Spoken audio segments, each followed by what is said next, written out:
Assalamualaikum warahmatullahi wabarakatuh. Waalaikumsalam warahmatullahi wabarakatuh.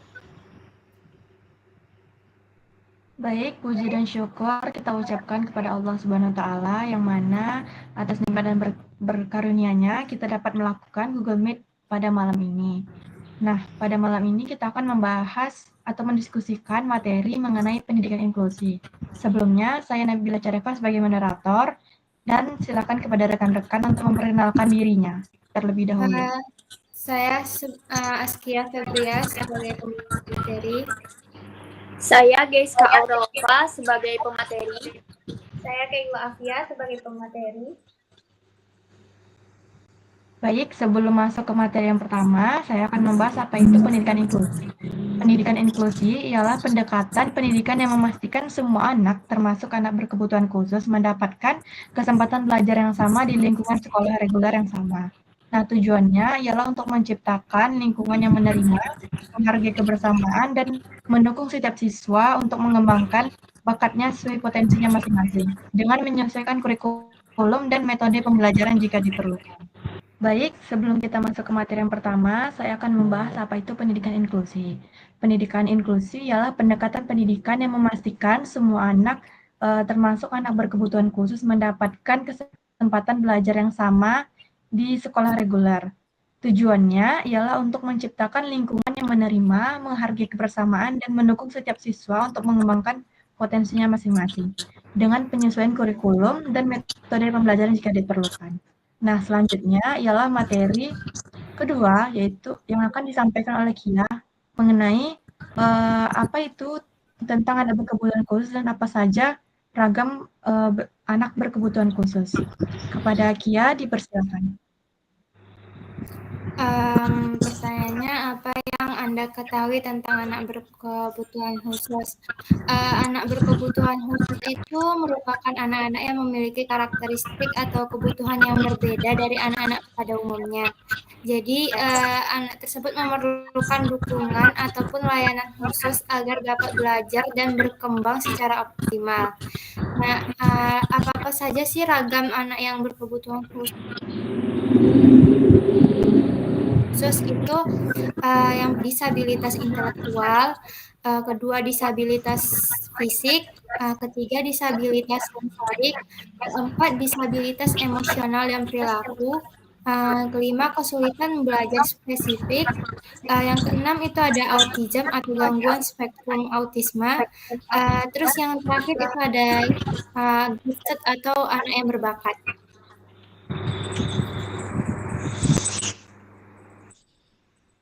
Baik, untuk materi selanjutnya itu akan dijelaskan oleh Aurel, yaitu perbedaan utama dari pendidikan inklusi dan pendidikan reguler. Kepada Aurel, dipersilakan. Nah, baik. Soal itu, apa perbedaan utama antara pendidikan inklusi dan pendidikan reguler? Nah, menurut saya, yang pendidikan inklusi ini pendidikan yang menggabungkan semua anak dalam satu kelas, termasuk anak berkebutuhan khusus. Nah, pembelajarannya ini lebih fleksibel dan menyesuaikan kebutuhan tiap anak. Nah, sedangkan yang pendidikan reguler ini adalah pendidikannya pada umumnya ini di mana siswa belajar dengan kurikulum dan metode yang sama tanpa banyak penyesuaian khusus. Seperti itu. Baik, selanjutnya materi yang akan disampaikan oleh Keila yaitu mengapa pendidikan inklusi ini penting untuk diterapkan di sekolah-sekolah. Kepada Keila, dipersilakan. Jadi, menurut saya, karena semua anak tanpa kecuali berhak mendapatkan akses pendidikan. Selain itu, inklusi membantu menciptakan sekolah yang lebih manusiawi dan adil. Jadi, siswanya belajar menerima perbedaan sejak kecil, dan itu penting banget untuk kehidupan sosial mereka ke depannya. Dan bagi anak berkebutuhan khusus, mereka jadi lebih percaya diri dan merasa diterima, bukan disisihkan. Bagi siswa lain, mereka belajar empati, toleransi, dan menghargai keberagamannya. Baik, dapat kita simpulkan di materi pertama ini bahwa pendidikan inklusi itu penting untuk diterapkan di sekolah-sekolah reguler. Karena bagi anak berkebutuhan khusus itu, mereka jadi merasa tidak diasingkan atau tidak dikucilkan karena mendapatkan perlakuan yang sama. Selanjutnya, kita masuk ke materi yang kedua, yaitu keberagaman dalam pendidikan inklusi. Materi pertama yang akan dijelaskan oleh Kia, yaitu bagaimana Kia memandang keberagaman siswa, termasuk anak berkebutuhan khusus dalam kelas. Kia, dipersilakan. Baik, dalam kelas inklusif itu keberagaman siswa termasuk anak yang berkebutuhan khusus itu dipandang sebagai potensi yang harus dihargai ataupun dioptimalkan. Jadi keberagaman ini bukan dilihat sebagai hambatan, melainkan sebagai peluang untuk memperkaya pengalaman belajar bagi semua siswanya. Jadi bagi anak berkebutuhan khusus itu membawa perspektif yang unik, keterampilan, dan pengalaman yang dapat memperluas pemahaman teman-teman sekelas mereka tentang apa itu dunia dan perbedaannya. Nah, dengan menggunakan pendekatan yang tepat, keberagaman ini bisa mendorong inovasi dalam metode pengajaran, mempromosikan toleransi dan empati, dan juga bisa menciptakan lingkungan belajar yang lebih inklusif dan suportif bagi semua siswanya. Baik, selanjutnya ialah tentunya di dalam pendidikan inklusif ini kita memiliki tantangan yang mungkin dihadapi oleh siswa dengan berkebutuhan khusus yang akan dijelaskan oleh Aurel. Kepada Aurel, dipersilakan. Nah, soal selanjutnya, apa tantangan utama yang mungkin dihadapi oleh siswa dengan kebutuhan khusus dalam kelas inklusif? Nah, mungkin tantangannya itu yang pertama, sulit mengikuti pelajaran seperti teman-teman lainnya. Lalu kurang mendapatkan perhatian khusus dari guru, sulit mengikuti pelajaran seperti teman-teman lainnya. Lalu susah berkomunikasi atau menyampaikan kebutuhan, kesulitan bergaul dan berisiko merasa berbeda, dan juga fasilitas sekolah belum selalu mendukung kebutuhan mereka. Baik, selanjutnya materi yang ketiga yaitu apa saja manfaat inklusi bagi siswa dengan kebutuhan khusus dan siswa lainnya yang akan dijelaskan oleh Keila. Jadi untuk siswa yang berkebutuhan khusus, manfaatnya itu merasa diterima dan dihargai. Yang kedua itu bisa belajar bersosialisasi dengan lebih luas. Yang keempat itu dapat motivasi dari teman-temannya. Yang selanjutnya itu punya kesempatan berkembang seperti siswa lain. Dan sedangkan untuk siswa yang lain yaitu belajar empati dan toleransi. Dan mereka pun terbiasa hidup dengan lingkungan yang beragam dan melatih kepedulian dan kerjasamanya. Dan terakhir itu membantu menciptakan budaya kelas yang positif. Baik, kita lanjut ke materi yang ketiga, yaitu peran guru dalam kelas inklusif. Materi pertama yang akan dijelaskan oleh Keila, yaitu peran yang harus dimiliki oleh seorang guru dalam mendukung pendidikan inklusi. Kepada Keila, dipersilakan. Jadi peran penting yang harus dilakukan dimiliki oleh guru yaitu guru di kelas inklusi punya peran yang cukup besar. Selain mengajar, guru juga harus menjadi fasilitator yang membantu semua siswa memahami materi sesuai kemampuan mereka. Dan guru juga jadi penghubung antara siswa, orang tua, dan sekolah agar kebutuhan siswa terpenuhi. Dan peran lainnya yaitu untuk menciptakan lingkungan kelas yang aman, nyaman, dan menghargai pendapat. Baik, selanjutnya materi poin kedua yaitu bagaimana guru dapat menciptakan suasana kelas yang inklusif dan mendukung semua siswa yang akan dijelaskan oleh Aurel. Kepada Aurel, dipersilakan. Nah, baik. Soalnya bagaimana guru dapat menciptakan suasana kelas yang inklusif dan mendukung semua siswa. Nah, guru dapat menciptakan suasana kelas inklusif dengan cara-cara sebagai berikut. Yaitu menerima perbedaan setiap siswa, guru menunjukkan sikap terbuka, tidak membandingkan, dan menghargai kemampuan masing-masing anak. Yang kedua, menggunakan cara mengajar yang bervariasi, tidak hanya ceramah, tetapi memakai gambar, permainan, diskusi, atau alat bantu agar semua siswa bisa mengikuti. Yang ketiga, memberikan dukungan tambahan untuk yang membutuhkan, misalnya memberi penjelasan ulang, tugas yang disesuaikan, atau bantuan dari guru pendamping. Nah, yang keempat, membangun interaksi positif antar siswa. mengajak mereka bekerja sama dalam kelompok, saling menghargai, dan tidak mengejek teman. Yang kelima, atau yang terakhir, menyediakan lingkungan belajar yang ramah, kelas diatur nyaman, aman, dan fasilitas disesuaikan agar siswa berkebutuhan khusus bisa berpartisipasi.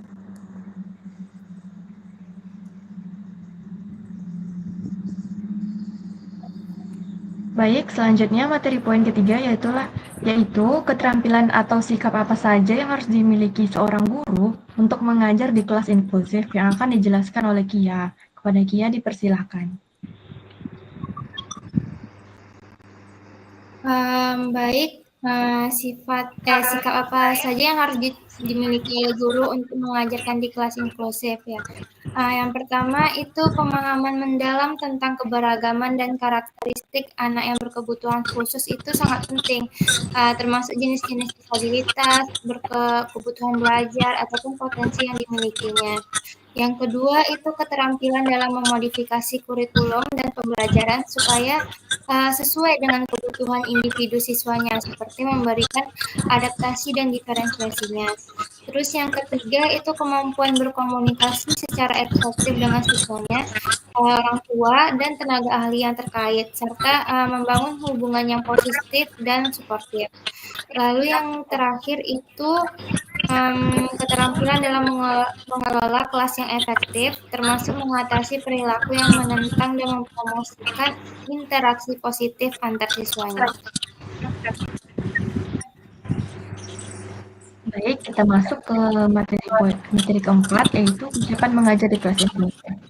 Yang pertama ialah apakah Anda merasa siap mengajar di kelas inklusif? Mengapa atau mengapa tidak yang akan dijelaskan oleh Aurel. Kepada Aurel dipersilahkan. Nah, soalnya apakah saya merasa siap mengajar di kelas inklusif, mengapa atau mengapa tidak? Nah, saya siap membantu mengajar di kelas inklusif karena saya bisa menjelaskan materi dengan berbagai cara, menyesuaikan tingkat kesulitan, dan memberi ide strategi pembelajaran. Namun, saya tidak sepenuhnya siap menjadi guru lain karena saya tidak bisa melihat situasi kelas, memahami emosi siswa, atau berinteraksi langsung. Jadi, saya bisa mendukung guru, tetapi tidak bisa menggantikan peran guru di kelas inklusif.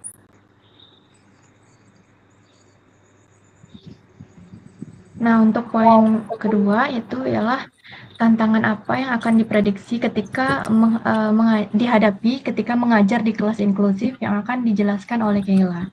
Pada Keila dipersilahkan. Tantangannya pasti ada, yaitu seperti kayak analisis materi untuk siswa yang level kemampuannya berbeda-beda.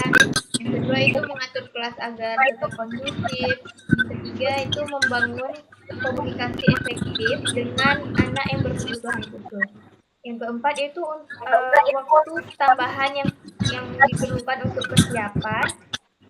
Yang kelima yaitu perlu belajar teknik-teknik khusus dalam menangani perilaku anak yang berkebutuhan khusus.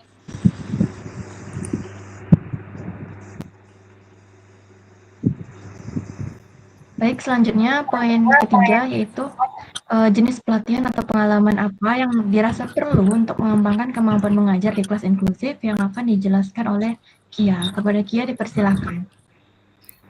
Baik, jenis pelatihan atau pengalaman yang dirasa perlu untuk mengembangkan kemampuan dalam mengajar di kelas inklusif itu pertama ada pelatihan tentang pendidikan inklusif. Itu bisa mencakup tentang pemahaman tentang filosofi inklusi, kebijakan, dan praktik yang terbaik dalam mengimplementasikan pendidikan inklusif di kelas. Yang kedua itu pelatihan tentang berbagai jenis disabilitas dan berkebutuhan belajar khusus yang mencakup karakteristik, kebutuhan, dan potensi siswa dengan disabilitas intelektual, fisik, sensorik, emosional, dan kesulitan belajar spesifik. Yang ketiga itu pelatihan tentang strategi pembelajaran yang berdiferensiasi dan akomodasi. Itu mencakup cara memodifikasi kurikulum, materi pembelajaran, metode pengajaran, dan penilaian siswanya. Lalu yang terakhir itu ada pengalaman langsung dalam mengajar di kelas inklusif. Itu memberikan kesempatan untuk menerapkan pengetahuan dan keterampilan yang telah dipelajari dalam pelatihan tersebut. Baik, kita lanjut ke materi yang kelima, yaitu strategi pembelajaran di kelas inklusif. Nah, pada poin pertama ialah bagaimana menyesuaikan materi pembelajaran untuk siswa dengan kebutuhan khusus di kelas inklusif yang akan dijelaskan oleh Keila. Pada Keila, dipersilakan. Jadi pertanyaan itu kan bagaimana menyesuaikan materi. Materi bisa disesuaikan dengan menyederhanakan instruksi, terus menambahkan gambar atau alat bantu, dan memecahkan materi dengan langkah-langkah yang kecil. Terus memberikan waktu tambahan untuk siswa tertentu dan menggunakan metode belajar aktif seperti permainan edukasi. Intinya, materi dibuat lebih fleksibel tanpa mengurangi tujuan pembelajarannya. Selanjutnya, poin kedua yaitu strategi pengajaran yang sekiranya efektif untuk diterapkan di kelas inklusif yang akan dijelaskan oleh Aurel. Kepada Aurel, dipersilakan.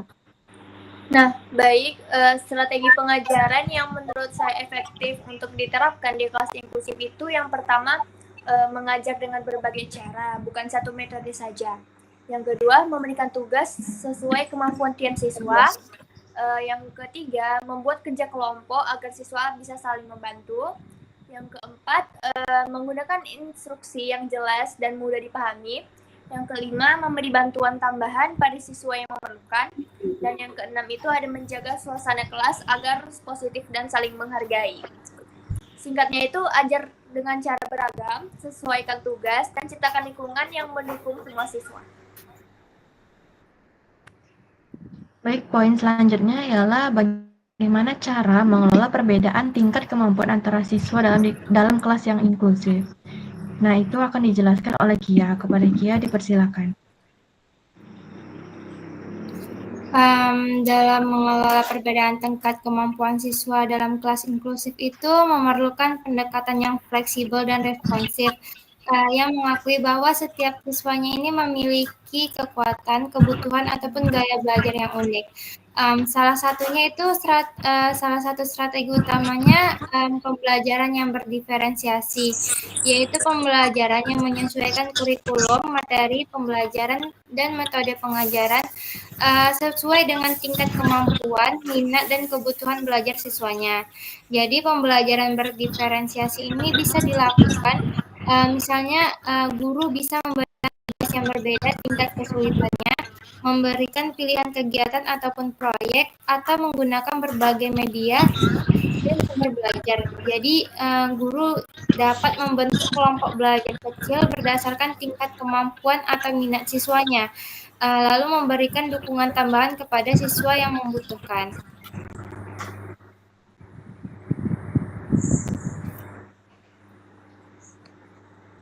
Baik, dapat kita simpulkan dari semua penjelasan teman-teman bahwa pendidikan inklusi itu penting untuk diterapkan di sekolah-sekolah karena menghargai keberagaman siswa termasuk anak berkebutuhan khusus dan memberikan manfaat bagi siswa lainnya. Nah, dalam penerapan ini, guru memiliki peran penting dalam menciptakan suasana kelas yang inklusif dan mendukung semua siswa, serta perlu memiliki keterampilan dan sikap yang sesuai. Strategi pembelajarannya juga harus disesuaikan dengan kebutuhan khusus siswa dan mengelola perbedaan tingkat kemampuan di kelas inklusif. Sekian diskusi kita pada malam ini. Lebih dan kurang mohon maaf. Wassalamualaikum warahmatullahi wabarakatuh. Waalaikumsalam warahmatullahi wabarakatuh.